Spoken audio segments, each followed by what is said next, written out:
சாப்பிட்றா எச்சி சாப்பிடு. என்ன இப்போ உனக்கு வாரம் ஃபுல்லா கழுத்து மட்டும் கொளுத்து மட்டும் அண்டை வெட்ட எல்லாம் பண்ணுகிறேன். இதனோட குசுமி தட்டுல சோறு வச்சா எவ்வளவு காண்டாது. காக்காக சோறு வைக்கிறேன். நான் செத்து போனோம். இதனோட தட்டுல சாப்பாடு வச்சு வெறிய தின்னுக்கிறேன்.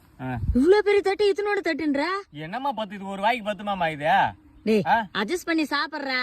நீ யோசிக்கிறத பார்த்தா நான் டபரா செட் தான் வாங்கிட்டு வரணும். 50 கிலோ டபரா செடி மேல் முடி தான் எங்கன்னா கேட்டு வாங்கிட்டு வரணும். சோதனையா போச்சு உன் முட்டை. ஆமா 3 மணி நேரமா கிச்சன் உள்ள முக்கி நம்ம செஞ்சுங்க. என்ன செஞ்சுங்க? என்னடா இது? ஐயோ ஐயோ ஐயோ ஐயோ ஐயோ நீ இப்ப பாரு அடிச்சு அண்டட்டாக்குற மாதிரி இப்படி பழக்க பாரு. கறி காய்ச்சிக்கு ஒரு அளவே இல்லையாடா. என்னதுடா இது கர்மம்? ஆட்டுதலமா ஷீ என்ன சீன்றா வேணாம். உனக்கு வேணுமா வேணாவா? என்னடா இப்படி இது பாக்கும்போது பயமாக்குதுடா. எரிச்சல எப்ப பாரு அதான் கொடுத்தா போது வெங்காயம் தக்காளி போட்டு எண்ணெய் போட்டு வாதிக்கு கேள்வி மாதிரி செஞ்சுருக்கிறேன். பாரு ஃபாரின்கார மாதிரி செஞ்சுக்கிறேன் பாரு. அப்படி இதுல ஒரு தொட்டு ஒரு அடி அடிச்சு ஸ்மெல்லா